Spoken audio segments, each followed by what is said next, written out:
এগুলো টিকবে। সেই আপেল গাছে প্রচুর আপেল হয়েছে, আপেলের হারে ফলবাহী বৃক্ষ মানে ফলবাহী বৃক্ষ মানে ফলের জ্বালায় গাছ ভেঙে পড়ছে। কিন্তু সেই ফল গাছে আপনার ছেলে মেয়েরা, আপনাদের বাড়ির ছেলে মেয়েরা কেউ ঠিক ফিরেও তাকায় না। এমনকি আমরা গেলে ওদিকে ফিরেও তাকাই না। কেন? সর্প সংকুল মানে সেই গাছে বিষধর সাপে ভরা, ডালে ডালে, পাতায় পাতায়, গোড়ায় মাথায়, সমস্ত জায়গায় সর্বসংকুল গোক্র সাপ, কিংকুবরা সাপ এভাবে আছে। তা যে গাছে যতই ফল হোক না কেন, সেই গাছে যদি প্রচুর পরিমাণে বিষধর সাপ ফেনা দিয়ে থাকে, সেই গাছে কেউ তলায় কেউ ফল আপেল পাড়তে যাবে? যাবে না। তাই বলছে আপনার গৃহটা যদি 20 তলা হয়, মার্বেল পাথর দিয়ে তৈরি করা হয়, রাজস্থানের পাথর দিয়ে তৈরি করা হয়, কিন্তু সেই গৃহে যদি সাধুগুরু বৈষ্ণবের চরণ ধুলি না পড়ে, সৎকার না হয়, সেই গৃহে যদি রাধা মদন মোহনের কিঞ্চিত শিবা পূজার পিছনে কিঞ্চিত অর্থ ব্যয় না হয়, ওই গৃহটাকে এই আপেল গাছের যে ফলবাহী বৃক্ষ সর্প সংকুল তার সঙ্গে তুলনা করা হয়, সাপের গর্তের সঙ্গে তুলনা করা হয় ওই বাড়িটাকে। বুঝতে পারেননি? এমন কেউ আছেন? আমি আবার বুঝিয়ে দেবো, বলুন কে বুঝতে পারেননি। সবাই ক্যামেরা অফ অন করুন, এজন্য বুঝতে পারবো না আপনারা কি বুঝতে পারছেন কি বুঝতে পারছেন না। হ্যাঁ পুলিন বাবু বলেন।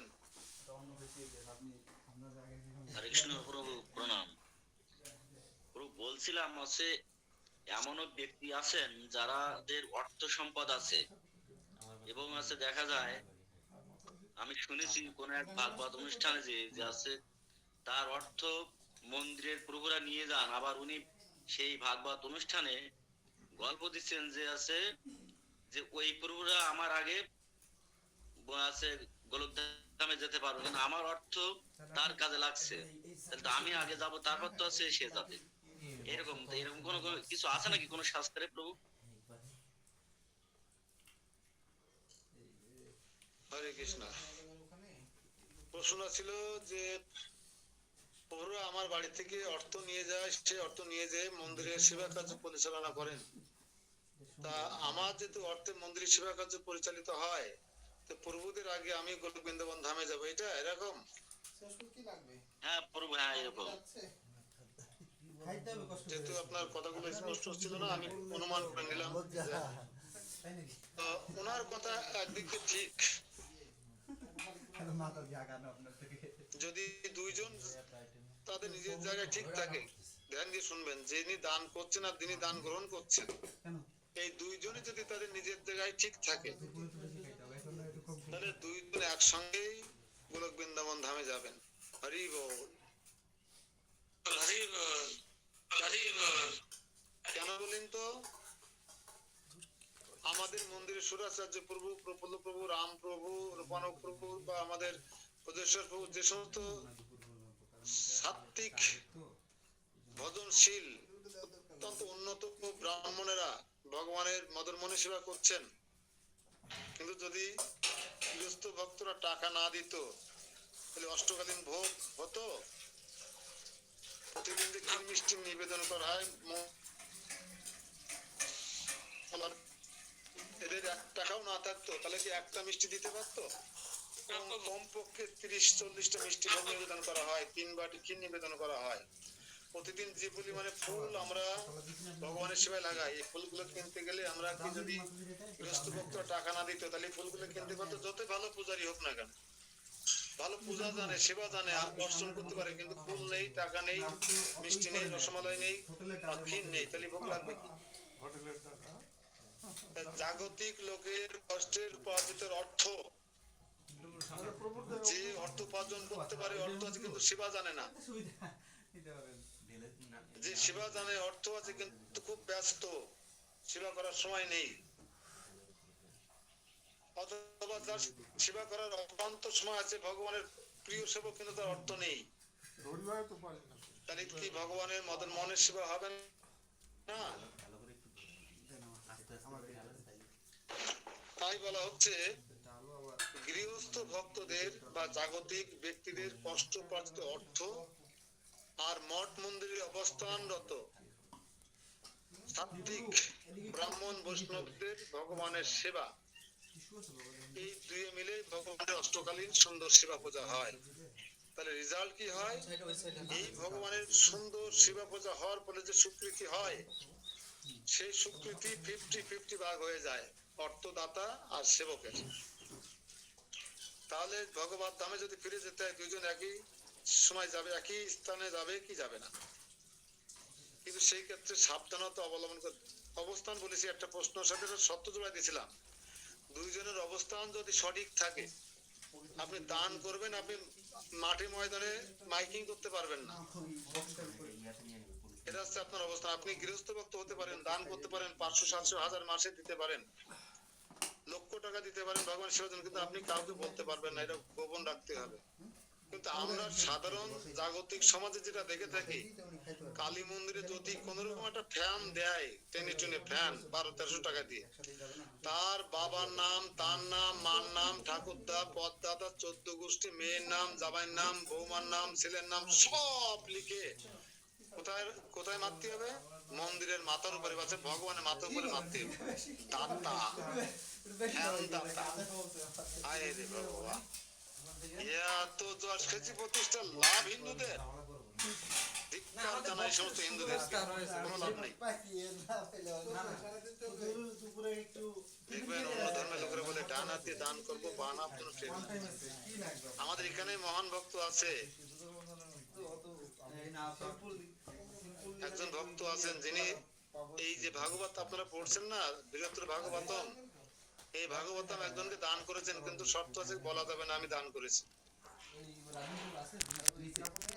সে ভাগবত পৌঁছে গেছে সেই ভক্তের কাছে, কিন্তু কে দান করেছেন এটা ডিক্লেয়ার করা নিষেধ আছে।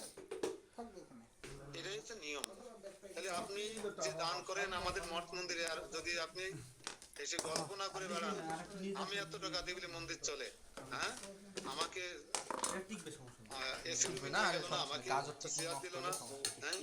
গেলাম আসে জেনারেল প্রসাদ খাওয়া বুঝবে না আমি এসেছি, এই ভাবখানা পরিবর্তন করতে হবে। তাহলে আপনার জায়গায় আপনি ঠিক থাকবেন, তাহলে আপনি সঠিক জায়গায় নেই, দান করে সঠিক জায়গায় নেই আপনি। এই গেল দাতার ব্যাপার। গৃহস্থ ভক্ত বা জাগতিক লোকদের দান করার ব্যাপারে খুব সতর্ক থাকতে হবে। যত্রতত্র দান করা যাবে না, যেখানে সেখানে দান করা যাবে না। দান করলে নরকে যেতে হবে, এবং দান করে কাউকে বলা যাবে না। আসলে ঋতুদেবের আলোচনা করতে গিয়ে অন্য প্রসঙ্গে চলে গেছে, আমাদের শোনা দরকার, খুব ইম্পর্টেন্ট একটা বিষয় অবতারণা করেছেন পুলিন প্রভু, এটাও খুব দরকার।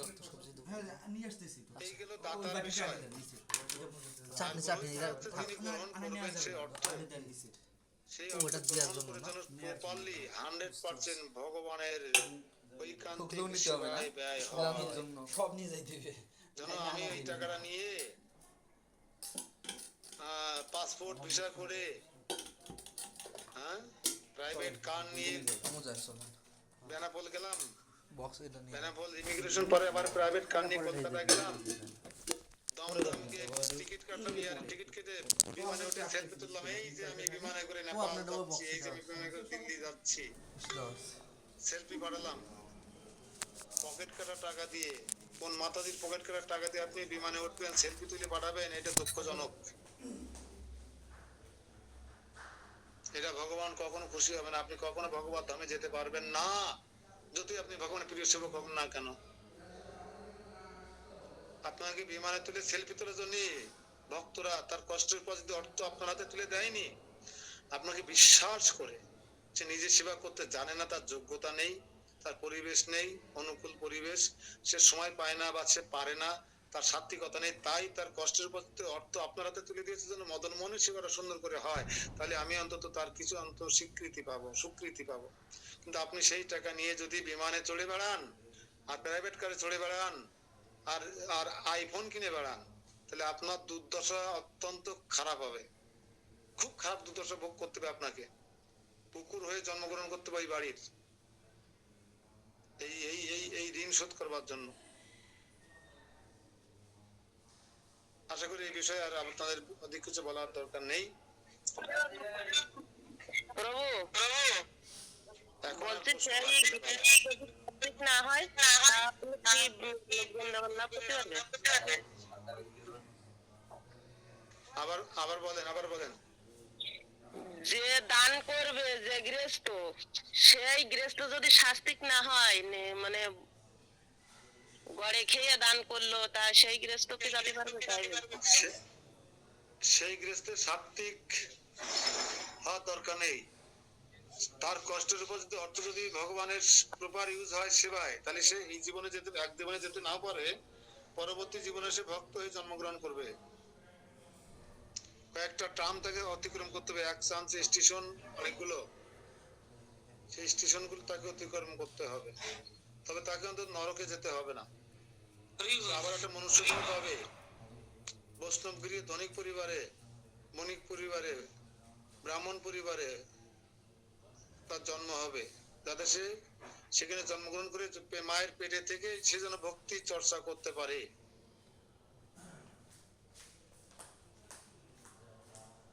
আমাদের আজকে মূল আলোচনার বিষয়, আজকে যে দ্বীপে আছি আমরা এখন, রাতুপুরাতে আমরা একটু আলোচনা করবো। রাতুপুরা এই সমুদ্র গড়ে আমরা প্রথমে গিয়েছিলাম, সেখানে আমরা রাত্রি যাপন করেছি, এক রাত বেশি যাপন করেছি, কিন্তু যাপন করার কথা নয়, আমরা পিছনে পড়ে গেছি, তাই আমরা ক্যাম্প পাচ্ছি না, ক্যাম্প আর এক দল দখল করে নিচ্ছে। আজকে আমরা মাগনপুরে গিয়ে থাকবো, সে বিশাল বড় আমবাগানে। যাওয়ার পথে আমরা সমুদ্র দর্শন করলাম, চম্পাহাটি। হ্যাঁ,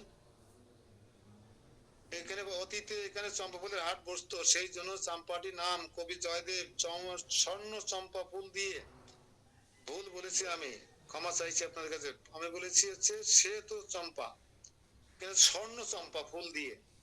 রাধা মাধবের আরাধনাকালে কৃষ্ণ স্বর্ণ বর্ণ রূপ গৌরূপে দর্শন দেন, শ্রী গৌরব গদাধর মন্দির দর্শনীয়। এই স্বর্ণ চম্পা দিয়ে যখন অভিষেক করেছিলেন বা অর্চন করেছিলেন, রাধা মাধব স্বর্ণ বর্ণ গৌরূপে দর্শন দিয়েছিলেন, স্বর্ণ বর্ণের গৌরূপে দর্শন দিয়েছিলেন কৃষ্ণ।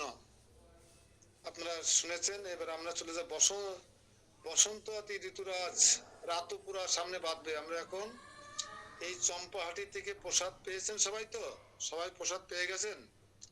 সার্ভিস তো শেষ হয়ে গেল, সবাই পেয়েছেন তো প্রসাদ? কি ব্যাপার, কেউ কথা বলে না কেন? খাওয়ার পরও মিথ্যে কথা বলে।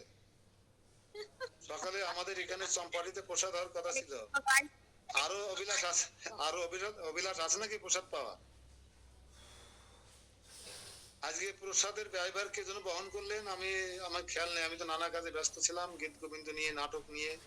নাটকটা তো হলো না। আমাদের নাটকের যে ভীম সেন আজকে তার কাকা দেহ রেখেছে।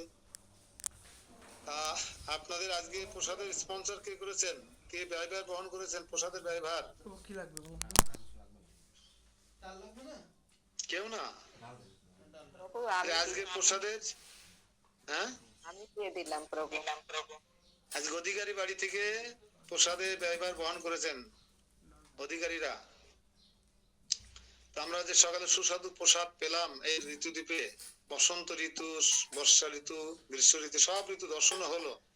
সেখানে গীত গোবিন্দ শ্রবণ করলাম পুরোহিতের কাছ থেকে, চম্পাহাটি, জয়দেব পদ্মাবতী, হ্যাঁ, অনেক কিছু, সেই গীত গোবিন্দ, দশবিধিস্ত্র, সমস্ত বিষয় আমরা বিস্তারিত আলোচনা শ্রবণ করলাম। এখানে হচ্ছে সেই সার্বভৌম ভট্টাচার্যের বিদ্যা বাচস্পতির বাড়ি সম্ভবত এখানে, আমি মনে করতে পারছি না, আমার কাছে যে গ্রন্থটা নেই, খুঁজে পেলাম না।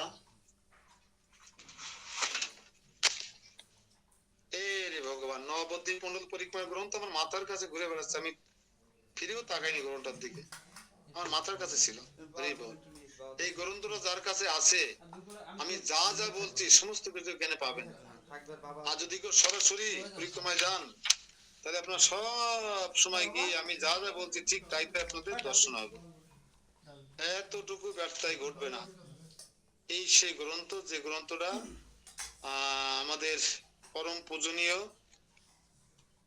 আমাদের ভক্তি পুরুষোত্তম স্বামী মহারাজ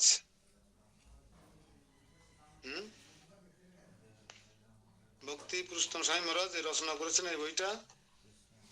এই যে এখন আমরা যেখানে আলোচনা করছি ঋতুদ্বীপ 184 পৃষ্ঠায় হয়তো যা বলছিলাম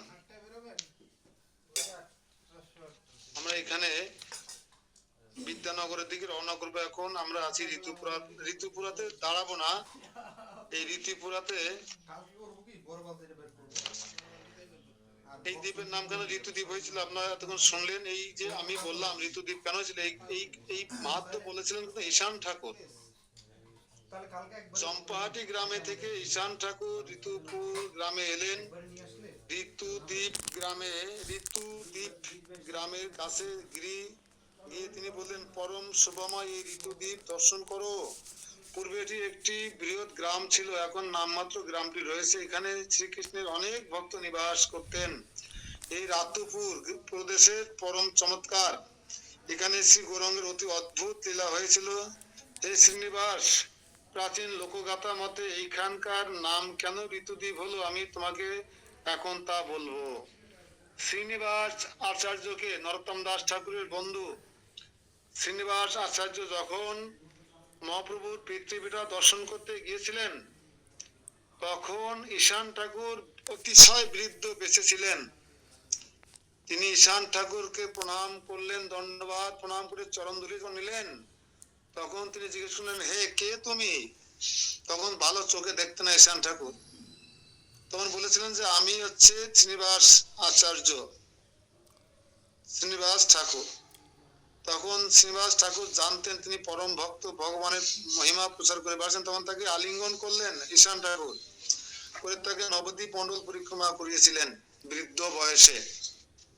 তাই যখন ঋতুদ্বীপে এসেছিলেন তখনই বলেছিলেন এই কথা, ঋতুদ্বীপ দর্শন করো। এখানে 6টি ঋতু বর্ষা, শরৎ, হেমন্ত, শীত, বসন্ত, সকলে মূর্তিমন্ত হয়ে বিরাজ করে মূর্তি রূপে। একজন আরেকজনের প্রতি মধুর ভাষায় বলে কৃষ্ণচন্দ্র নদিয়ায় প্রকট হবে। কেউ কেউ বলে তিনি অদ্ভুত বিহার করবেন, প্রতি মুহূর্তে তিনি আমাদের আনন্দ বৃদ্ধি করবেন। কেউ বলে আর কতদিন ব্রজের নন্দন গৌর হরি রূপে অবতীর্ণ হয়ে আমাদের আনন্দ প্রদান করবেন। কেউ বলে কলির প্রথমেই তিনি অবতীর্ণ হবেন। শ্রী নারদ মুনি একথা সর্বত্র প্রচার করেছেন। নারদ মুনি কিন্তু এই মেসেজটা সর্বপ্রথম নিয়ে আসেন দ্বারকা থেকে, মনে আছে নিশ্চয় আপনাদের। কে বলে তুমি অবতারের সময় বলো, কেউ একজন উত্তর বলে বসন্ত ঋতু পরম সৌভাগ্যবান। বসন্ত ঋতু এর কথা শুনে খুবই প্রফুল্ল হলো এবং নিজের ভাগ্যের প্রশংসা করতে লাগলেন। এইভাবে ঋতুরাজ বসন্ত সহ সকল ঋতু অনুক্ষণ ভগবানের অবতারের বিষয় ধ্যান করতে লাগলেন। ঋতুগণ তাদের নিজে নিজে অভিলাষ পূর্ণ করার জন্য এখানে ভগবানের আরাধনা করেছিলেন।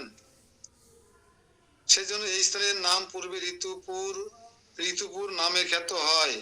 এই স্থান দর্শনে সকল দুঃখ তাপ দূরীভূত হয় এবং নদিয়া জন্মগ্রহণ করে প্রভু লীলা দর্শন করতে পারে। আমরা এখন এই যে ঋতুপুরের লীলা আগে শ্রবণ করেছিলাম, আমি এইভাবেই বলেছি কাছাকাছি। এখন আমরা ঋতুপুরায়কে প্রণাম করে এখানে ভক্তি সিদ্ধান্ত সরস্বতী ঠাকুর জপ করতেন। যেখানে বসে সেখানে আছে ভজন কুটির আছে। ঢোকার সময় ভিতরে ডান পাশে সবাই সেখানে প্রণাম করবেন, করে আমরা ধীরে ধীরে বেরিয়ে যাব। আর রাধাকুণ্ড শ্যামকুণ্ড দর্শন করব। এখান তো অল্প কিছু কিলোখানি গেলেই আমরা রাধাকুণ্ড শ্যামকুণ্ড দর্শন করতে পারবো। শ্রীমৎ নিত্যানন্দ প্রভু ভক্তগণ সহ সেই রাত্রে চম্পাহাটি গ্রামে নিজ বাণীনাথের গৃহে রাত্রি যাপন করেন। পরদিন প্রভাতে ভক্তগণ গৌরাঙ্গ নিত্যানন্দের নাম কীর্তন করে উঠলেন। শ্রী নিত্যানন্দ প্রভু তার সহচর ভক্তগণ চম্পাহাটকে পিছন ফেলে সুখে তাদের ধাম পরিক্রমা শুরু করলেন। বাণীনাথ শ্রী নিত্যানন্দ প্রভুর সাথে যেতে মনস্থ করলেন। তিনি মনে ভাবতে লাগলেন, কবে আমি আর এই দিন পাবো। নিতাই চাঁদের সঙ্গে আনন্দ চিত্তে পরিক্রমা করতে করতে মায়াপুরের প্রভুর গৃহে যাব, এই সুযোগ আর কবে হবে। তখন নিত্যানন্দ প্রভু প্রকট ছিলেন, তিনিও পরিক্রমা করাতেন। এবার সকল ভক্তগণ সকলে রাতপুর এসে উপনীত হন এবং সেই নগরের শোভা দেখে মুগ্ধ হন। শ্রী নিত্যানন্দ প্রভু বলেন, আমরা এখন ঋতুদ্বীপে পৌঁছেছি। এই স্থানে অত্যন্ত মনোহর।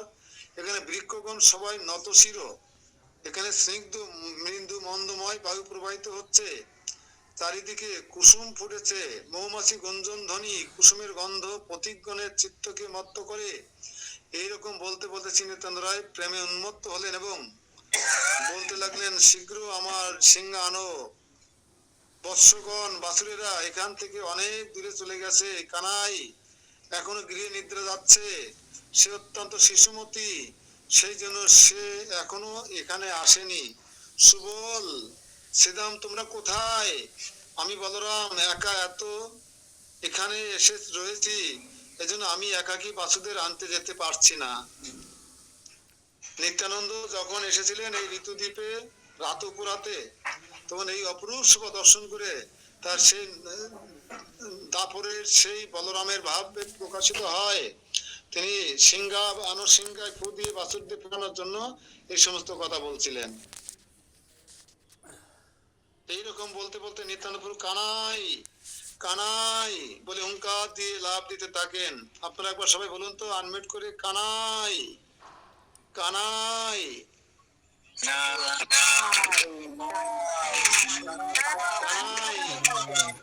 কানাই কার ডাক শুনে কানাই দেখবো। হরি বল। কানাই রে কানাই। মাথা ধরা শুরু করে দিয়েছে, ওদের সাথে মাথা ধরে না।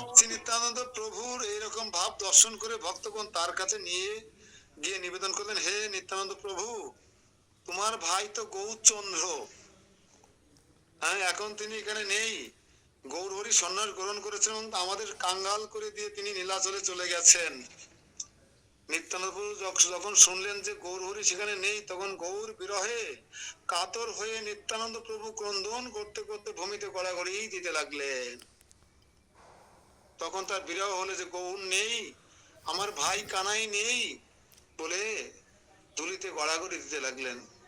গৌরাঙ্গ প্রভুকে নিত্যানন্দ প্রভু কানাই বলে সম্বোধন করতে লাগলেন, হে ভাই কানাই, কেন তুমি সন্ন্যাস গ্রহণ করেছো? কেন তুমি সন্ন্যাস গ্রহণ করেছো? আমাদের ফেলে নীলাচলে চলে গিয়েছো। আমি এই জীবন আর রাখবো না, আমি যমুনায় ঝাঁপ দেব। এই কথা বলে নিত্যানন্দ প্রভু সেই স্থানে অচেতন হয়ে পড়ে গেলেন। নিত্যানন্দের মহাভাব সকল ভক্তগণ অনুভব করে হরিনাম সংকীর্তন করতে লাগলেন। প্রায় 4 দণ্ড, এক দণ্ড সমান 24 মিনিট। আমরা বলি না এক দণ্ড দাঁড়ানোর সময় নেই আমার, লিখে রাখেন, নোট রাখেন, এক দণ্ড সমান 24 মিনিট। 4 দণ্ড অতিবাহিত হলো, তবু নিত্যানন্দ প্রভুর বাহ্য চেতনা হলো না। তখন ভক্তগণ সকলে গৌর গীত করতে লাগলেন। গৌরাঙ্গ নাম শুনে যখন নিত্যানন্দ প্রভু চেতনা ফিরে আসছিল না, 4 দণ্ড 4 24 কত হয়? 48 দুগানি 96 মিনিট, 1.5 ঘন্টা মনে হয় নাকি? 1.5 ঘন্টার অধিক সময় যখন নিতাইয়ের জ্ঞান ফিরল না, তখন সমস্ত ভক্তরা দুশ্চিন্তা করতে লাগলেন এবং গৌর কীর্তন করতে লাগলেন। গৌর কীর্তন কি? গৌরাঙ্গ গৌরাঙ্গ গৌরাঙ্গ বলে তারা কীর্তন করতে লাগলেন। সঙ্গে সঙ্গে সঙ্গে সঙ্গে নিত্যানন্দ লাভ দিয়ে উঠে পড়লেন এবং বললেন, এই হচ্ছে রাধাকুণ্ড স্থান, এখানে ভক্তগণ সঙ্গে নিয়ে গৌরহরি অপরাহ্নে সময় কীর্তন করতেন। তখন মাঠের মাঝখানে 2টো কুণ্ড ছিল, সেই কুণ্ড দুটোকে নির্দেশক থেকে ছুটে গেলেন নিতাই। নিতাইয়ের পিছনে পিছনে সবাই ছুটে গেল। এই অবিন্দ রাধা কুণ্ড, হ্যাঁ এই হচ্ছে শ্যামকুণ্ড, এখানে কানাই বসে কীর্তন করতেন। তো পরবর্তীকালে 500 বছর পরে এসে রাধাকুণ্ড শ্যামকুণ্ডের অস্তিত্ব বিলীন হয়ে গিয়েছিল। কিন্তু আপনারা শুনে অবাক হবেন, শ্রীশ্রীমৎ জয়প্রতাকা স্বামী গুরু মহারাজ অনেক রিসোর্স করে, অনেক গ্রন্থ অধ্যয়ন করে তিনি ম্যাপ দেখে সেই রাধাকুণ্ড শ্যামকুণ্ড নির্ণয় করলেন। সেখানে ছোট্ট ছোট্ট 2টো কুয়ো ছিল, সেই কুয়ো দুটোকে রাধাকুণ্ড শ্যামকুণ্ড হিসেবে ঘোষণা করলেন। অর্থাৎ এই গৌরমণ্ডল আবিষ্কার কমিটির মাধ্যমে। তো এখন আমরা যখন যাব, ডান পাশে দেখবেন ধান ক্ষেত মেত আছে, কেউ কারো ক্ষতি করবেন না। যদি কেউ যেতে চান, এই রাধাকুণ্ড শ্যামকুণ্ড দর্শন করতে যাবেন, মাঠের ভিতরে ক্ষেত খামার নষ্ট করবেন না, কৃষকরা খুব কষ্ট পায়। এবং একটু কুণ্ডে জল মাথায় দিয়ে আসবেন। অভিন্ন রাধাকুণ্ড শ্যামকুণ্ড কিন্তু অভিন্ন একদম নিত্যানন্দ প্রভু নির্দেশ করে দিয়েছেন এই শ্রী রাধাকুণ্ড।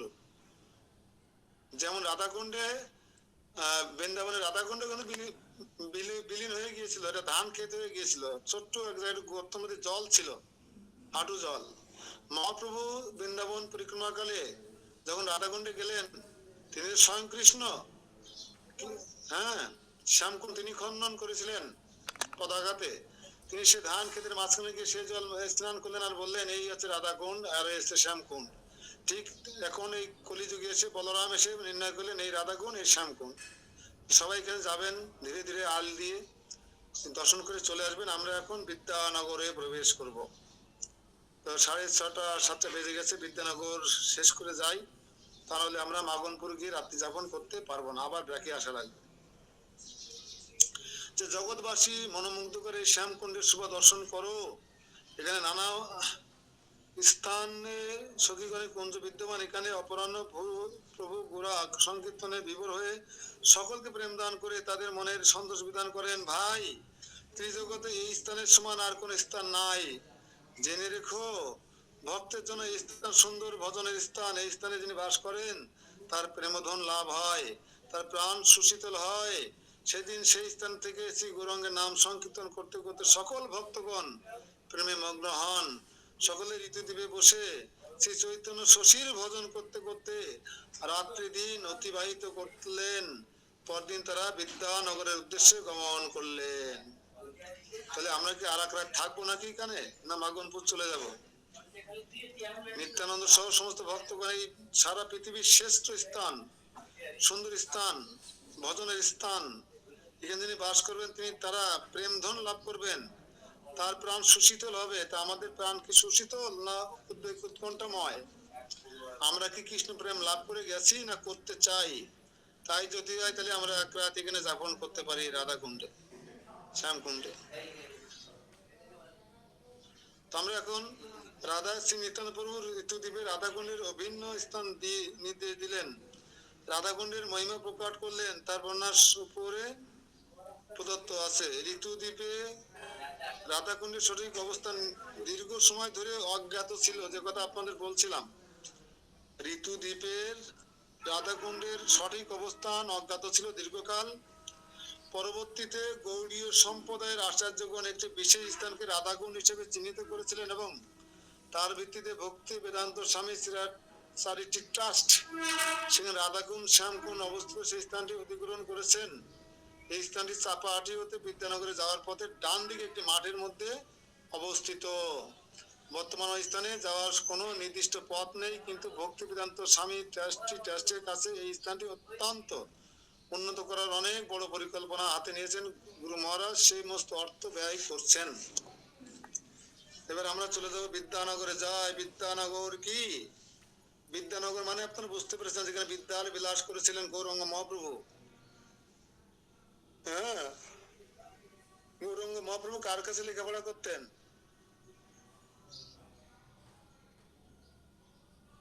গৌরাঙ্গ মহাপ্রভু কার কাছে লেখাপড়া করতেন?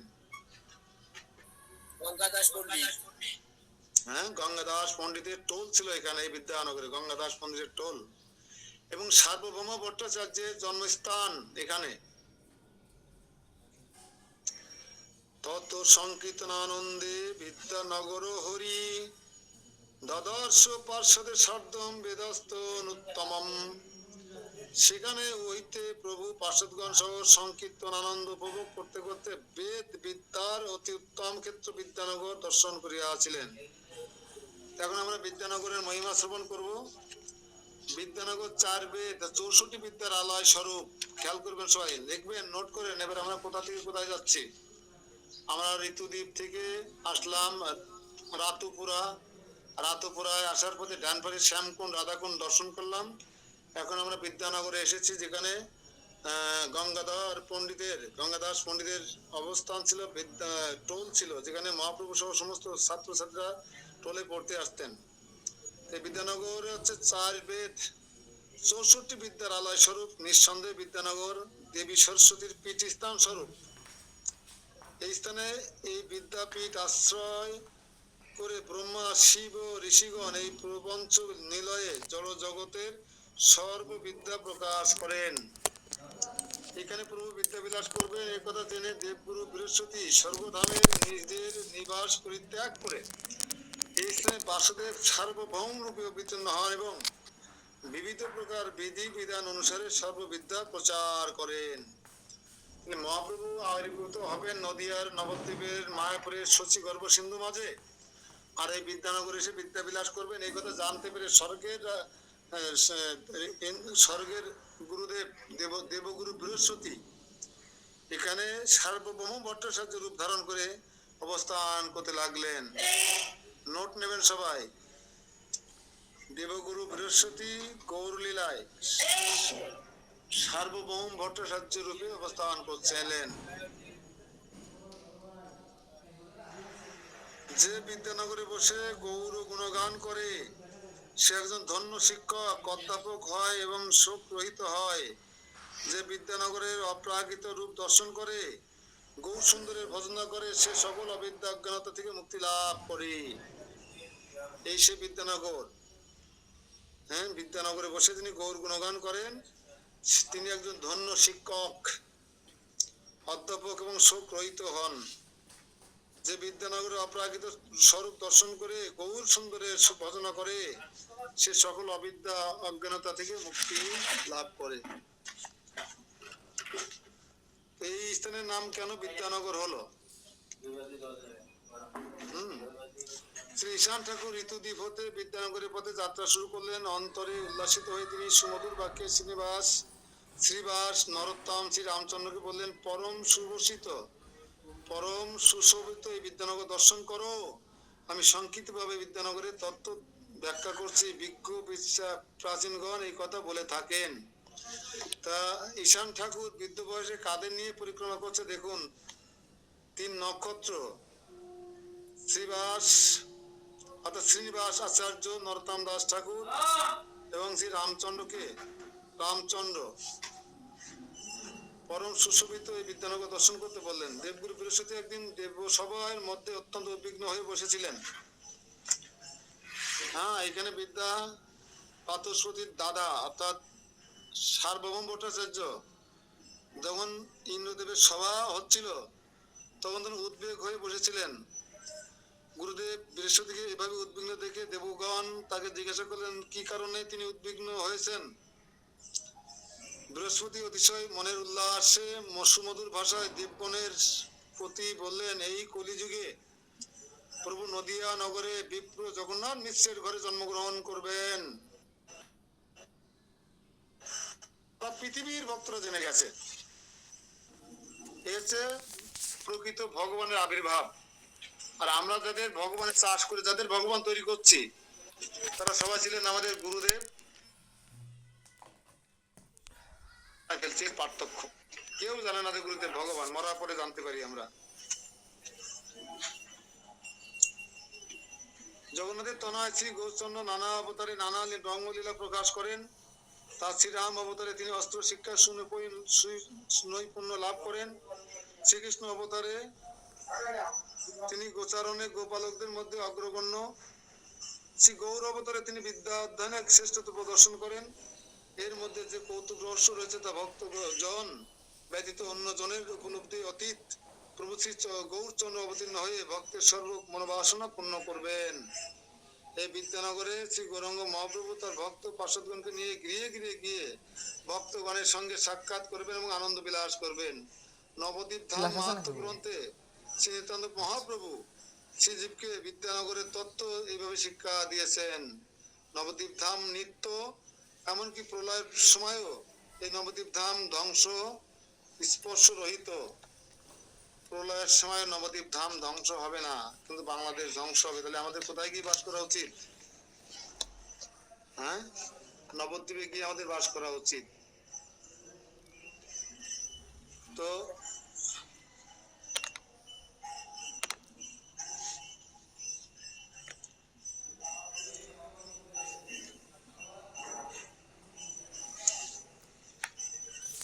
অষ্টদল পদ্মরূপে শুদ্ধরূপে বিরাজিত থাকে। সে প্রলয়কালে প্রভুর সর্ব অবতারে যত ধন্য জীবগুলো রয়েছে এইরকম কত শত জীব নবদ্বীপের কমলে এক দেশে বিরাজ করতে থাকেন। ঋতুদ্বীপের অন্তর্গত বিদ্যানগরের ভগবান তার চিন্ময় মৎস্যাবতার রূপে সর্ববেদ ধারণ করে বিরাজ করতে থাকেন। সকল বিদ্যা এই বেদগণের আশ্রয় করে অবস্থান করার জন্য এই স্থানের নাম বিদ্যানগর। বিদ্যানগর নামকরণের অর্থ কি প্রশ্ন নিতে পারেন আপনারা? বিদ্যানগর কেন নাম হয়েছিল?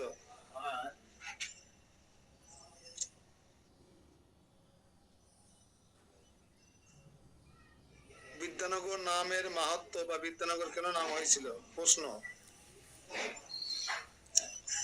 উত্তর হবে, আজকে দেরি হয়ে যাচ্ছে আসলে এই নীলায় বলতে গেলে এক এক দ্বীপ থেকে আরেক দ্বীপ যেতে গেলে তার টাইম শেষ করা যায় না। লিখবেন উত্তর, ঋতুদ্বীপের অন্তর্গত, উত্তর লেখেন ঋতুদ্বীপের অন্তর্গত এই বিদ্যানগরে, ঋতুদ্বীপের অন্তর্গত এই বিদ্যানগরে ভগবান তার চিন্ময় মৎস্য অবতার রূপে, ভগবান তার চিন্ময় মৎস্য অবতার রূপে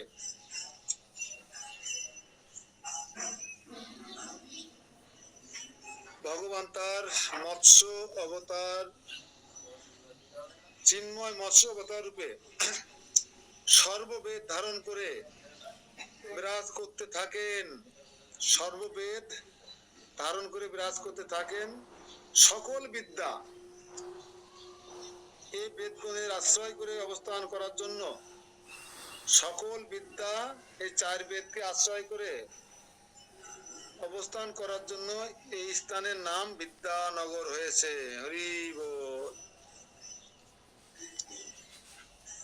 ঠিক আছে, আজকে আমরা এই পর্যন্ত রাখছি। জয় বিদ্যানগর কি জয় জয়, মন্ডল পরিক্রমা কি জয় জয়, পরিক্রমাকারী সকল ভক্তবৃন্দ কি জয় জয়।